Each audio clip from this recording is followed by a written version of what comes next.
Hello guys, welcome back our channel Telugu and మీ కుర్రుడు. ఈ వీడియోలో మనం the daily life of the immortal king season 5 episode 9 మీకు తెలుగులో క్లియర్గా అయితే ఎక్స్ప్లెయిన్ చెబుతున్నాను. సండే ఎంజాయ్ చేయడం వల్ల మండే గొంతు పోయింది, సో వాయిస్ కొంచెం తేడాగా ఉంటుంది, సో దయచేసి క్షమించేసేసేయండి. అండ్ హెల్త్ కూడా కొంచెం బాగాలేదు కాబట్టి ఈ వీక్లో వీడియోస్ అనేవి రెగ్యులర్గా రాకపోవచ్చు. అండ్ ఈ గ్యాప్ను కవర్ చేయడం కోసం మన సెకండ్ ఛానల్లో One Piece live action season 2 అయితే ఎక్స్ప్లెయిన్ చెబుతున్నాము. సో ఎవరన్నా మన సెకండ్ ఛానల్ సబ్స్క్రైబ్ చేయకుంటే కింద డిస్క్రిప్షన్లో ఛానల్ లింక్ ఇస్తాము, తప్పకుండా వెళ్ళి సబ్స్క్రైబ్ చేసుకోండి. అండ్ ఎంతమంది One Piece season 2 live action కోసం ఎదురు చూస్తున్నారో వాటి గురించి కూడా కామెంట్ సెక్షన్లో చెప్పండి. అండ్ మోర్ ఓవర్ మీకు చెప్పాలంటే కామెంట్ సెక్షన్లో మీరు దయచేసి ఒక కామెంట్ పెట్టడానికి అయితే ట్రై చేయండి, లేదంటే ఒక రెండు మ్యాక్సిమం. దయచేసి ఒకటే కామెంట్ని మల్టిపుల్ టైమ్స్ పెట్టకండి, ఎందుకంటే అది మీ ఛానల్కే రిస్క్ అవుతుంది. యూట్యూబ్ దాన్ని స్పామ్ అకౌంట్ కింద కన్సిడర్ చేసి మీ ఛానల్ని రిమూవ్ చేసే ఛాన్సెస్ కూడా ఉంటాయి. అండ్ ఫైనల్గా మీరు ఈ వీడియో రిలీజ్ అయిపోయిన టైం వదిలేసి మీరు ఎప్పుడు ఈ వీడియో చూస్తున్నారు అండ్ ఎంతమంది ఆన్లైన్లో చూస్తున్నారు, ఎంతమంది డౌన్లోడ్ చేసుకొని చూస్తున్నారో తప్పకుండా వాటిని కూడా కామెంట్ సెక్షన్లో చెప్పడానికి ట్రై చేయండి. ఓకే, ఇంకా లేట్ అండ్ ల్యాగ్ లేకుండా వీడియోని స్టార్ట్ చేసుకుందాం. ఇప్పటికే చాలా డిలే అయిపోయింది. ఈ ఎపిసోడ్ స్టార్టింగ్లో మనకు వాంగ్ నువాన్ అయితే చూపిస్తారు. అప్పుడే వాళ్ళ తల్లిదండ్రులు వాంగ్ నువాన్ కోసం ఒక స్క్వాడ్ అయితే తీసుకొని ఉంటారు. ఇంకప్పుడే వాళ్ళ డాడ్ కూడా, నేను నా రైటర్ యొక్క జీతం నుంచి నీ కోసం ఎంతో ఖర్చు పెట్టి స్క్వాడ్ తీసుకున్న వాంగ్ నువాన్, ఈ స్క్వాడ్ నీకు నచ్చిందా అనడంతో, కానీ ఆ స్క్వాడ్ని చూసిన మన వాంగ్ నువాన్కి మాత్రం ఆ స్క్వాడ్ ఏమాత్రం నచ్చదు. వెంటనే తీసుకొని దాన్ని ఇసిరి కొడుతుంది. ఇంకా అది ముక్కలుగా ఇరిగిపోతుంది. ఇంకా అది చూస్తున్న వాంగ్లింగ్ వాళ్ళ డాడ్ కూడా మైండ్ బ్లాక్ అవుతుంది. మీకు గుర్తుంటే సీజన్ 1లో కూడా మన వాంగ్లింగ్కి వాళ్ళ డాడ్ ఇట్లాంటి స్క్వాడే ఒకటి చెత్తది అయితే బుక్ చేసింటాడు. బట్ అప్పుడు మన వాంగ్లింగ్ గాడు తన యొక్క తెలివిని అనేది ఉపయోగించుకొని ఆ స్క్వాడ్ని తీసుకోడు. బట్ ఇక్కడ మన వాంగ్లింగ్కి కంప్లీట్లీ డిఫరెంట్. మన వాంగ్లింగ్ గాడు ఒక చెత్త ప్రోడక్ట్ ఇస్తే వాళ్ళ నాన్న వాళ్ళ అమ్మ బాధపడకూడదని చెప్పి దాన్ని తీసుకోడు, కానీ మన వాంగ్నువాన్ మాత్రం దాన్ని ఇసిరి కొట్టి పగలగొట్టేసింది. సో దీన్ని బట్టి అర్థం చేసుకోవచ్చు మన వాంగ్లింగ్కి ఇంకా వాంగ్నువాన్కి చాలా డిఫరెన్సెస్ ఉన్నాయని. అట్లుంటది మనతోని. No back to the story. అప్పుడే రూమ్లోకి వచ్చిన మన వాంగ్లింగ్ గడు, నేను అనుకున్నాను అన్న ఇదే జరుగుతుందని. వాంగ్నువాన్ దగ్గర ఉండే స్పిరిచువల్ ఎనర్జీకి ఏ స్క్వాడ్ కూడా తట్టుకోలేదు. నేను చూసుకుంటానండి తన స్క్వాడ్ యొక్క బాధ్యతలు అని చెప్తా ఉంటాడు. బట్ ఈ గ్యాప్లోనే వాళ్ళ నాన్న బాధపడుతూ ఉంటే, ఏమైందని మీరు అంతలా బాధపడుతున్నారు అంటాడు. కానీ దానికి వాళ్ళ డాడ్ మాత్రం, దీనికి 7 days రీప్లేస్మెంట్ ఉంది, కానీ ఏం చేస్తాం, నీ చెల్లెలు ముక్కలుగా పగలగొట్టింది కాబట్టి ఆ షాప్ వాడు రిటర్న్ తీసుకుంటాడో లేదో నాకు బాధగా ఉంది అంటాడు. ఇంకా ఆ మాటలైన వాంగ్లింగ్ గడు మాత్రం తల బాదుకుంటాడు. అప్పుడే వాంగ్లింగ్ వాళ్ళ మదర్ కూడా, నాకు తెలుసు అండి ఇట్లాంటి స్క్వాడ్స్ మన పిల్లలకు తట్టుకోవని, సో అందుకని మన అట్లాంటి పిల్లల కోసమే పుట్టినప్పుడే వాళ్ళ యొక్క స్పిరిచువల్ ఎనర్జీని కంట్రోల్ చేసేటట్లు కొన్ని స్పిరిట్ స్క్వాడ్స్ అయితే ఉంటాయి. సో అట్లాంటిది మన కూతురు కోటి వెతుకుదాంలేండి అనడంతో ఇంకా మాట్లాడిన వాంగ్లింగ్ గాడు, అమ్మ ఆ స్క్వాడ్ బాధ్యత నేను చూసుకుంటాలేండి అని చెప్పి బాధ్యతలు అయితే మనోడు తీసుకుంటాడు. అండ్ నెక్స్ట్ సీన్లో మనకి చెన్ నన్ సున్గాన్ని చూపిస్తారు. వాడిని మళ్ళీ కూడా తన యొక్క స్పెషల్ ప్రెజెంట్లకి అయితే వేస్తుంటారు. ఇంకప్పుడే వాడు కూడా, నేను ఎప్పుడైతే తప్పించుకుంటానో అప్పుడు ఇక్కడ ఉండి అందరినీ చంపేస్తాను, ఎక్స్పెషలీ మీ ఇద్దరిని కుక్కని చంపినట్లు చంపుతాను అనడంతో దానికి ఆనైలు కూడా, ముందు మాదిరి కాదులేరా, ఇప్పుడు ఈ ఫస్ట్ బ్లడ్ ప్రిజన్లో సెక్యూరిటీ ఇంకా పెంచాము, ఎవడు తలుచుకున్నా ఇక్కడ నుంచి తప్పించుకోలేడులే అని చెప్తారు. అండ్ ఈ గ్యాప్లోనే వీళ్ళ వెనకలైతే ఒక టెలిపోర్టేషన్ ఓపెన్ అయ్యి అందులో నుంచి లార్డ్ బైసిగాడు వస్తాడు. అండ్ వచ్చిన వెంటనే మన అంబ్రోలా ఉపయోగించుకొని ఆ ఇద్దరిని అక్కడ చంపేస్తాడు. ఇంకా వాడిని చూసిన మన చెన్ నన్ సున్గేడ్ కూడా, ఎందుకండి రావడానికి ఇంత లేట్ అని చెప్పి వెటకారంగా మాట్లాడడంతో ఇంకప్పుడే లార్డ్ బైసిగాడు వాడిని ఒక్కటే తనదంతాడు. దెబ్బకు మనోడు ఎగిరిపోయి గోడ కతుక్కొని కింద పడతాడు. ఇంకప్పుడే లార్డ్ బైసిగాడు, నేను నీకు ఆల్రెడీ ఒక అవకాశం ఇచ్చా ఇక్కడ నుంచి తప్పించుకోవడానికి, బట్ నువ్వు అప్పుడు దేనికో భయపడి ఇక్కడ నుంచి తప్పించుకోలేదు. కానీ ఏం చేస్తాం, నీ అట్లాంటి చెత్త నా కొడుకు ఆ స్క్వాడ్ ఇమ్మోర్టల్ ఫ్యాన్రీ గాని యొక్క అసిస్టెంట్ అంటే నేను ఇప్పటికీ నమ్మలేకపోతున్నా. సర్లే కానీ ఆ డీమన్ స్క్వాడ్ ఎక్కడుందో నాకు చెప్పు అనడంతో ఇంకా వెంటనే మన చెన్ నన్సున్ గారు కూడా, ఇలా అడిగితే ఎవడైనా చెప్తాడా, ఓ పని చేద్దాం, మన ఇద్దరం ఒక డీల్ని పెట్టుకుందాం అని చెప్పి వానికి ఒక ప్రపోజల్ ఇస్తాడు. కానీ బట్ మన లార్డ్ బైసిగానికి డీలింగ్స్ అనేటివి నచ్చక వెంటనే మన కడుపులోకి తన అమ్రుల్లాని చెక్కి, ఏం చేస్తాం ఇప్పుడు నువ్వు కూడా నా కింద ఒక పప్పెట్ లాగా మారాల్సిండేదే అని చెప్పి లాస్ట్ ఎపిసోడ్లో జిమ్ ట్రైనర్ గాని అయితే ఎలాగైతే గ్రీన్ కలర్ బొమ్మ మాదిరి మార్చాడు, ఈసారి మన చెన్ నన్ సున్ గాని కూడా సేమ్ అట్లాంటి టాయ్ గానే మారుస్తాడు. అండ్ వెంటనే వాడిని మళ్ళీ సమన్ చేసి, ఓకే ఇప్పుడు ఆ డీమన్ స్క్వాడ్ కి దారి చూపించడంతో ఇంకా వెంటనే తనకే తెలియకుండా, ఓకే లార్డ్ బైసి గారు మీరు చెప్పినట్లుగానే చేస్తానని చెప్పి తనైతే దావ చూపిస్తాడు. అండ్ ఇక్కడే సీన్ అనేది కట్ అయ్యి నెక్స్ట్ సీన్ అనేది మన వాంగ్లింగ్ అయితే లిన్ వాళ్ళ సిస్టర్ తాకి వెళ్ళింటాడు. ఎందుకంటే తన సిస్టర్ కోసం ఒక మంచి స్క్వాడ్ స్పిరిట్ ఉండే ఖడ్గంని అడుగుతాడు. దానికి ఆవిడ కూడా, అసలు స్క్వాడ్ స్పిరిట్ని అంత న్యాచురల్గా అండ్ అంత తక్కువ ఏజ్లో వాడడం అసలు ఇబ్బందికరము, సో అందుకనే ప్రతిరోజు దానికి ట్రైనింగ్ అనేది తీసుకుంటారు. అండ్ ఇప్పుడు నీ చెల్లెలికి అంతగా వయసు ఏమొచ్చింది, సో కొన్ని సంవత్సరాలు గడిచిన తర్వాత ఆటోమేటిక్గా ఆ స్క్వాడ్ స్పిరిట్ మిస్టిక్ రిలంలో నుంచి ఏదో ఒక స్క్వాడ్ నీ చెల్లెల్ని అయితే ఎంచుకొని అదే వస్తుందిలేండి అనడంతో ఇంకప్పుడే వాంగ్లింగ్ కూడా, ఏంటి మిస్టిక్ రిలమా, అది ఎన్ని సంవత్సరాలకు వస్తుంది, ఐ మీన్ ఎప్పుడు వస్తుంది అనడంతో దానికి ఆవిడ కూడా ఏమో అది నాకు కూడా తెలియదు అంటుంది. దానికి ఫ్రాగి టూ గాడు కూడా ఓకేలే, బట్ ఎన్ని సంవత్సరాలకి ఆ మిస్టిక్ రిలం నుంచి ఒక స్క్వాడ్ ఎన్నుకోబడుతుంది అని అడగడంతో ఏమో అది కూడా నాకు తెలియదు. బట్ నాకు తెలిసినంత వరకు ఆ మిస్టిక్ రిలంకి మనం ఎంట్రన్స్ కావచ్చు, కానీ అది ప్రతి 2000 సంవత్సరాలకు ఒక్కసారి మాత్రమే ఎంట్రన్స్ ఓపెన్ అవుతుంది. సో ఆల్రెడీ 1000 సంవత్సరాలు దాటే, సో నెక్స్ట్ గేట్ రావడానికి ఇంకా 1000 సంవత్సరాల టైం ఉంది అనడంతో అప్పుడే మన వాంగ్లింగ్ గాడు ఓకే ఇప్పుడు మన దగ్గర అంత టైం లేదని చెప్పి వెంటనే మనోడు జింకిని ఇంకా తన సిస్టర్ ఇద్దరిని పిలిచి వెంటనే వాళ్ళిద్దరిని కంబైన్ చేస్తాడు. ఇంకా కంబైన్ నుంచి వీళ్ళిద్దరు కొత్త ఫ్యూచర్ వర్షన్ మనకు చూపిస్తారు కదా. ఈ క్యారెక్టర్ పేరు తప్పకుండా కామెంట్ సెక్షన్ లో చెప్పండి. ఇదే ఈ వీడియో యొక్క క్వశ్చన్. ఇంకా కంబైన్ అంటే మన జింకి గాడు వెంటనే అక్కడికి వచ్చి ఓకే మాస్టర్ ఇప్పుడు నేను ఏం చేయాలి అంటాడు. ఇంకా వాడిని చూస్తూనే మన స్క్వాడ్ సిస్టర్కి ఏం అర్థం కాదు, వీడేంట్రా ఇలా మారిపోయాడు అని చెప్పి షాక్ అవుతుంటుంది. ఇంక అప్పుడే మన వాంగ్లింగ్ గాడు కూడా ఓకే మమ్మల్ని ఇప్పుడు అక్కడికి తీసుకెళ్ళడంతో దానికి అప్గ్రేడ్ అయిన మన జింకి గారు కూడా ఓకే మాస్టర్ మీరు చెప్పినట్లుగానే చేస్తానని చెప్పి వీళ్ళందరినీ కూడా ఆ మిస్టిక్ రీలంలోకి అయితే టెలిపోర్ట్ చేస్తాడు. ఇంకా చూసిన స్క్వాడ్ సిస్టర్కి ఏం అర్థం కాదు, మైండ్ బ్లాక్ అవుతుంది. నేను ఇదే ఫస్ట్ టైం చూస్తున్నా, ఇంతవరకు ఈ మిస్టిక్ రీలంలోకి ఒక పర్సన్ డైరెక్ట్గా రావచ్చు అని చెప్పి నేను వినలేదు అని చెప్పి షాక్ అవుతుంది.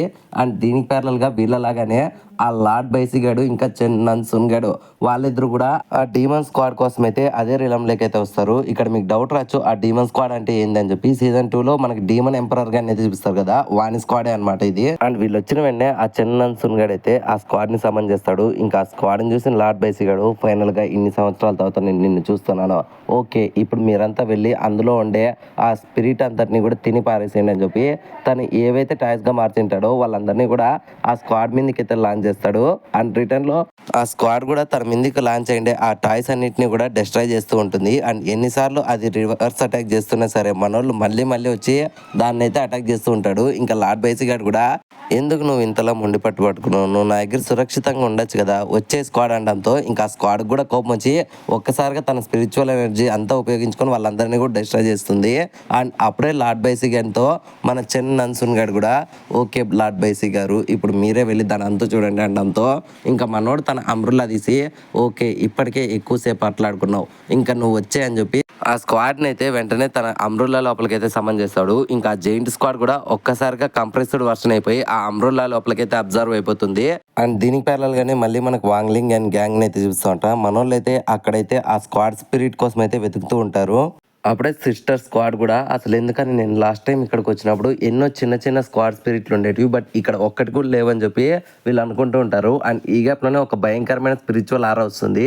ఇంకా వెంటనే మనోళ్ళు ఏందబ్బా అనుకుంటారు, కానీ అప్పుడే ఆకాశంలో నుంచి ఒక జైంట్ మీటియర్ అయితే వస్తుంది. ఇంకా చూసిన సిస్టర్ స్క్వాడ్ భయపడి వాంగ్లింగ్ గాని వెనక్కి దాక్కుంటే ఇంకా అప్పుడే వాంగ్లింగ్ గారు కూడా ఓకే ఇది నేను చూసుకుంటాను అంటాడు. కానీ అప్పుడే అప్గ్రేడ్ అయిన మన జింకి గారు అక్కడికి వచ్చి ఆగండి మాస్టర్ ఇది నేను చూసుకుంటానని చెప్పి జస్ట్ తన సింగిల్ హ్యాండ్తో ఆ మీటియర్ని అయితే పక్కన నూకేస్తాడు.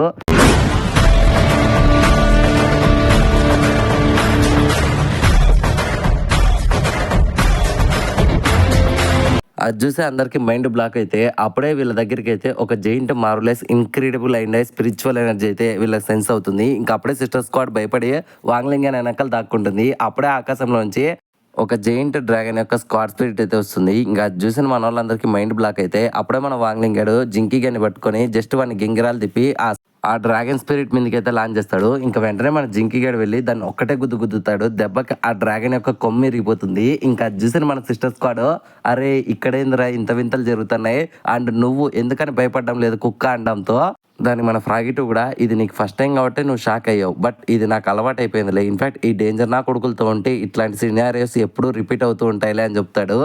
సో అలా ఎప్పుడైతే ఆ డ్రాగన్ స్పిరిట్ అక్కడ నుంచి వెళ్ళిపోతుందో అప్పుడే అక్కడికి కుప్పలుగా అన్ని స్మాల్ స్క్వాడ్ స్పిరిట్లు అయితే వస్తాయి. అండ్ దీనికి ప్యారల్ గా ఒరిజినల్ వాళ్ళలో మన వాంగ్లింగ్ వాళ్ళ మదర్ అయితే ఓకే వాంగ్నువాన్ వానపడేటట్లుంది నువ్వు త్వరగా లోపలికి రా అనడంతో ఇంకప్పుడే మన వాంగ్నువాన్ అక్కడ బటర్ఫ్లై రావడంతో దాంతో ఆడుకోవడం మానేసి దాన్ని చంపడం కోసం అయితే దాని మీద అటాక్ చేస్తూ ఉంటుంది. బహుశా మన పాపకి ఎలా ఆడుకోవాలో తెలియక ఇట్లాంటివి చేస్తుంది. పాప అయితే మంచిదే గైస్, ఎటువంటి చెడు ఉద్దేశం అయితే లేదు. ఒకవేళ మీరు ఈ పాపను పెంచుకోవాలనుకుంటే ఇప్పుడే 000కి ఫోన్ చేస్తే వాంగ్లింగ్ గారు ఫోన్ ఎత్తుతాడు. అప్పుడు వాడిని డిఫీట్ చేసేసి వాని సిస్టర్ని మీరు పెంచుకోవచ్చు. ఎవరికైనా ధైర్యం ఉంటే ఫోన్ చేయండి. No back to the story. అప్పుడే మన వాంగ్ వన్ తనకే తెలియకుండా తన అటాక్ అనేది ఒక గడ్డికి అయితే లాంచ్ అవుతుంది. అప్పుడే ఆ గడ్డి కూడా సడన్ గా పెరగడం స్టార్ట్ అవుతుంది. అండ్ దీనికి ప్యారలల్ గా ఆ మిస్టిక్ రీలంలో అయితే మన సిస్టర్ స్క్వాడ్ అయితే చెప్తూ ఉంటుంది అనమాట. ఇవే ఆ స్క్వాడ్ స్పిరిట్ యొక్క పిల్లలు అనమాట. సో వీటికంటూ ఒక వయసు వచ్చిన తర్వాత ఒరిజినల్ వరల్డ్ లో మనం ఉపయోగించే స్పిరిచువల్ ఎనర్జీని ఇవి సెన్స్ చేసుకొని ఇవి ఒరిజినల్ వరల్డ్ లోకి అయితే టెలిపోర్ట్ అవుతాయి. అండ్ వీటిలో కొన్ని హ్యూమన్ ఫామ్ గా మారితే కొన్ని ప్లాంట్ ఫామ్ గా కూడా మారుతాయి.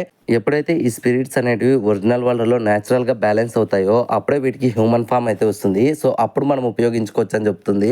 అండ్ వీళ్ళు ఇలా మాట్లాడుతూ ఉండగానే అక్కడ ఉండే ఆ స్మాల్ స్క్వాడ్ స్పిరిట్స్ అన్ని కూడా వీళ్ళతో అయితే ఆడుకుంటూ ఉంటాయి అండ్ వీళ్ళకి కితకితలు పెడుతూ ఉంటాయి అనమాట. సో అప్పుడే మన వాంగ్లింగాడు ఓకే ఇప్పుడు వీటన్నిటిలో కూడా నేను నా సిస్టర్ కోసం ఒక స్క్వాడ్ స్పిరిట్ని ఎంచుకోవాలి అనడంతో దానికి మన అప్గ్రేడ్ అయిన జింకీ గారు కూడా బట్ మాస్టర్ మీరు ఎలా దీన్ని ఎన్నుకుంటారు అని చెప్పడంతో అప్పుడే మన వాళ్ళకి ఇంకొకసారి అయితే ఆ డ్రాగన్ స్పిరిట్ అయితే వస్తుంది. అప్పుడే మన వాంగ్లింగాడు ఓకే ఇప్పుడే తెలిసిపోతుంది అని చెప్పి వెంటనే అక్కడ ఉండే ఆ స్మాల్ స్క్వాడ్ స్పిరిట్స్ అన్నింటినీ కూడా ఏకం చేసి వాటన్నిటికీ కూడా తన యొక్క స్పిరిచువల్ ఎనర్జీ యాడ్ చేసి దాని మీదకి అయితే లాంచ్ చేస్తాడు. ఇంకా అవన్నీ కూడా వెళ్ళి ఆ డ్రాగన్ స్పిరిట్ ని కుక్ అని కొట్టినట్లు కొడుతూ ఉంటాయి.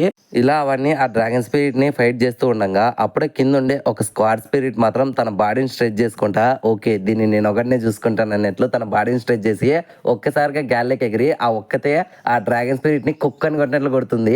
అండ్ ఈ స్పిరిట్ చేసే అటాక్స్ ని ఆ డ్రాగన్ కూడా తట్టుకోలేకుంటుంది. అండ్ ఇలాగైతే కుదరదని చెప్పి ఒక్కటేసారి గాల్లోకి ఎగిరి ఒక పెద్ద అటాక్ అయితే దింపుతుంది డ్రాగన్ స్పిరిట్ మీద. దెబ్బకి ఇంకొకసారి ఆ డ్రాగన్ స్పిరిట్ యొక్క ఇంకొక కొమ్ము విరిగిపోతుంది. ఇంకా దాన్ని చూసిన మన వాంగ్లింగాడు నాకు ఇప్పుడు అర్థమైపోయింది, నా సిస్టర్కి కావాల్సిన స్క్వాడ్ అదే, కమాన్ ఆ స్క్వాడ్ స్పిరిట్ ని తీసుకోండి అంటుంది. అండ్ దీనికి ప్యారలల్ గా ఒరిజినల్ వరల్డ్ లో కూడా మన వాంగ్ చేసిండే అటాక్ వల్ల ఆ ప్లాంట్ లోపలికి అయితే ఒక స్పిరిట్ ఎనర్జీ అయితే వస్తూ ఉంటుంది. అప్పుడే సడన్ గా అక్కడికి మన లార్డ్ బేసి గడ్ ఎంటర్ అవుతాడు. ఇంక వెంటనే వాంగ్లింగ్ వాళ్ళ హౌస్ ని చూసి ఓకే ఇప్పుడు నా ఎనిమీస్ ని అంతం చేయబోతున్నానని చెప్పి వెంటనే తన అమ్రులాను ఉపయోగించుకొని ఆ డీమన్ స్క్వాడ్ యొక్క పవర్ అనేది ఉపయోగించుకొని వెంటనే ఆ మిస్టిక్ రిలం నుంచి మన ఒరిజినల్ వరల్డ్ లోకి అయితే ఒక జైంట్ టెలిపోర్టేషన్ ఉపయోగించి ఓకే మిస్టిక్ రిలం లో ఉండే ఆ డీమన్ ఎంపరర్ గ్యాన్ కింద ఉండే మొత్తం డీమన్ స్పిరిట్స్ అన్ని కూడా రండి వచ్చి ఈ ఇల్లుని డిస్ట్రాయ్ చేసి పారండి అనడంతో ఇంకా మిస్టిక్ రిలం లో దెబ్బలు తింటుండే ఆ డ్రాగన్ కూడా ఒక్కసారిగా అక్కడ మాయమైపోయి వెంటనే ఒరిజినల్ వరల్డ్ లోకి అయితే వస్తూ ఉంటుంది. అండ్ దాన్ని గమనించిన మా ఫ్రాగిటు ఇంకా మన వాంగ్లింగ్ వాళ్ళకి ఏమర్థం కాదు, సడన్ గా అది ఎక్కడికి వెళ్ళిపోయింది అనుకుంటారు.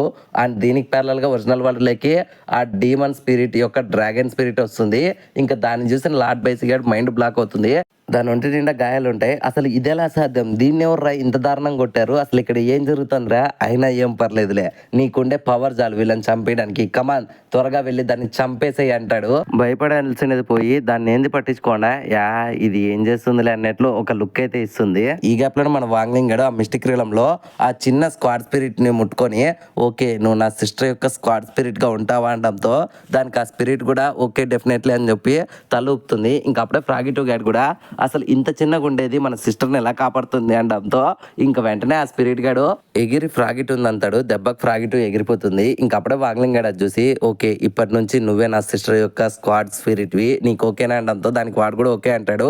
సర్లే కానీ నీ పేరేంటి అనడంతో ఇంకా వాంగ్లింగ్ గాడు కూడా అవును నీ పేరు చెప్పు అనడంతో అప్పుడే ఆ స్పిరిట్ కూడా ఒక్కసారిగా గ్లో అవుతుంది. దాన్ని చూసిన మన వాళ్ళకి ఏమర్థం కాదు. అప్పుడే వాంగ్లింగ్ గాడు బహుశా ఒరిజినల్ వరల్డ్ లో దీన్ని ఎవరు సమన్ చేసినట్లున్నారు, ఎవరు దీన్ని సమన్ చేసిండేది అనుకుంటారు. అండ్ దీనికి ప్యారలల్ గా ఒరిజినల్ వరల్డ్ లో ఆ డ్రాగన్ స్పిరిట్ ఒక జైంట్ మీటిఆర్ అయితే సమన్ చేస్తూ ఉంటుంది. మీటిఆర్ అనే దానికంటే బ్లాక్ హోల్ అని చెప్పొచ్చు. అన్నింటినీ కూడా దాని లోపలికైతే అబ్జర్వ్ చేసుకుంటూ ఉంటుంది ఆ డ్రాగన్ స్పిరిట్. అప్పుడే సడన్ గా అక్కడికి ఒరిజినల్ వరల్డ్ లోకి ఆ స్మాల్ స్పిరిట్ అయితే వస్తుంది. అండ్ వచ్చిన వెంటనే అది హ్యూమన్ ఫామ్ లోకి అయితే మారుతుంది. ఇంకా అప్పుడే ఆ స్పిరిట్ కూడా ఎవరు నన్ను సమన్ చేశారని చెప్పి వెనక్కి తిరగడంతో అది ఎవరో కాదు మన వాంగ్ నువాని అనమాట. సో తన చేతిలో అయితే ఆ గడ్డి పరుకు ఉంటుంది. ఇంకా దాని ద్వారానే సమన్ చేసిందని చెప్పి ఓకే మాస్టర్ మీరు చెప్పినట్లుగానే నేను చేస్తానని చెప్పి ఒక్కసారిగా ఆ డ్రాగన్ వైపు చూస్తూ ఉంటుంది. ఇంకా ఆ డ్రాగన్ స్పిరిట్ కూడా ఆల్రెడీ మిస్టిక్ రీలంలో కుక్కను కొట్టినట్లు దీని చేతిలోనే కుక్క దెబ్బలు తిని ఉంటుంది. ఇంకా ఒరిజినల్ వరల్డ్ లో కూడా వీడియో వచ్చాడారా అని చెప్పి షాక్ అవుతుంది అండ్ భయపడుతూ కూడా ఉంటుంది. అప్పుడే ఆ స్క్వాడ్ స్పిరిట్ గడు భూమి మీదకి వచ్చి ఓకే మాస్టర్ మీరు చెప్పినట్లుగానే నేను ఈ డ్రాగన్ స్పిరిట్ని అంతం చేస్తానని చెప్పి మళ్ళీ కూడా తన బాడీని స్ట్రెచ్ చేసి దాని మీద అటాక్ చేయడానికి రెడీ అవుతుంది. ఇంకా అప్పుడే ఆ డ్రాగన్ స్పిరిట్ కూడా ఇక్కడ ఉంటే నాకు కన్ఫామ్ కుక్క సావే అని చెప్పి వెంటనే ఆ బ్లాక్ హోల్ని లాంచ్ చేసేసి అది మళ్ళీ మిస్టిక్ రీలంలోకి అయితే వెళ్ళిపోతూ ఉంటుంది. ఇంకా దాన్ని చూసి మన లార్డ్ బేసి కానీ మైండ్ బ్లాక్ అయ్యి ఓసే ఎక్కడికి వెళ్తున్నావే డ్రాగన్ స్పిరిట్ అని చెప్పి అరుస్తూ ఉంటాడు. ఇంకా అప్పుడే వాంగ్నువాన్ స్క్వాడ్ అయితే ఆ జెయింట్ బ్లాక్ హోల్ని కూడా 2 ముక్కలుగా నరికేసి వెంటనే వెళ్ళి ఆ డ్రాగన్ స్పిరిట్ పారిపోక ముందరే దాన్ని ఒక్కటే గుద్దుతుంది. దెబ్బకి ఆ డ్రాగన్ స్పిరిట్ ముక్కలు ముక్కలు అయిపోతుంది. ఇంకా అక్కడ పెద్ద బ్లాస్ట్ని చూసి లార్డ్ బైసీ గాడు ఇది ఎలా సాధ్యం, కేవలం ఒక స్క్వాడ్ ఇదంతా ఎలా చేసిందని చెప్పి మన వాంగ్నువాన్ వైపు అయితే చూస్తాడు. అప్పుడే మన వాంగ్నువాన్ స్టైలిష్గా పాలు తాగుతూ ఉంటుంది. ఇంకా దాన్ని చూసి వాడు మండిపోయి, ఓకే ఇదంతా నువ్వే చేసావా, అయితే నేను నీకోసం మళ్ళీ వస్తాను, ఈసారి నువ్వు నా చేతుల్లో తప్పించుకోలేవని చెప్పి వెంటనే మనోడు అక్కడి నుంచి మాయమైపోతాడు. ఇంకా అప్పుడే మన వాంగ్నువాన్ స్క్వాడ్ కూడా వాంగ్లీ వాళ్ళ ఇంటి మీద నిలబడి ఒక మాస్ లుక్ అయితే ఇస్తుంది. బ్యాడాస్ అని చెప్పొచ్చు. అలా కొద్దిసేపు గడిచిన తర్వాత మన వాంగ్లింగ్ గాడు ఫ్రాగిటు ఇంటికి వచ్చి చూస్తే అప్పుడే మన వాంగ్నువాన్ తన స్క్వాడ్తో అయితే ఆడుకుంటూ ఉంటుంది. ఇంకా అప్పుడే ఫ్రాగిటు గాడు, ఏంట్రా మనం ఆ స్క్వాడ్ స్పిరిట్ని తెద్దాం అనుకున్నాం కానీ ఈ లోపలే నీ సిస్టర్ ఆ స్క్వాడ్ స్పిరిట్ని సమన్ చేసిందంటే గ్రేట్ అనే చెప్పొచ్చు అనడంతో ఇంకా ఆ మాటలను వాంగ్లింగ్ గాడు కూడా, అవును నువ్వు చెప్తానే కూడా కరెక్టే, నా చిన్నప్పుడు నేను అల్లరి చేయకుండా సైలెంట్గా మా అమ్మ నాన్నల దగ్గర ఉండేవాడిని, కానీ ఇప్పుడు నా చెల్లెలు అలా కాదని చెప్పి వెనక్కి తిరుగుతాడు. అప్పుడే వీళ్ళు ఇంటి వెనకల ఆ డ్రాగన్ స్పిరిట్ యొక్క తలక అయితే ఉంటుంది. మీకు ఆల్రెడీ ఎపిసోడ్ స్టార్టింగ్లోనే చెప్పాను, మన వాంగ్లింగానికి వన్ సిస్టర్కి చాలా డిఫరెన్స్ ఉందని చెప్పి, ఇద్దరు కూడా ఒకటే లాంటి వాళ్ళు కాదని కూడా చెప్పాను. ఇప్పుడు మన వాంగ్లింగ్ కూడా అదే అనుకుంటాడు. అండ్ ఈ సీన్తోనే ఈ ఎపిసోడ్ అనేది ఎండ్ అయిపోయింది ఫ్రెండ్స్.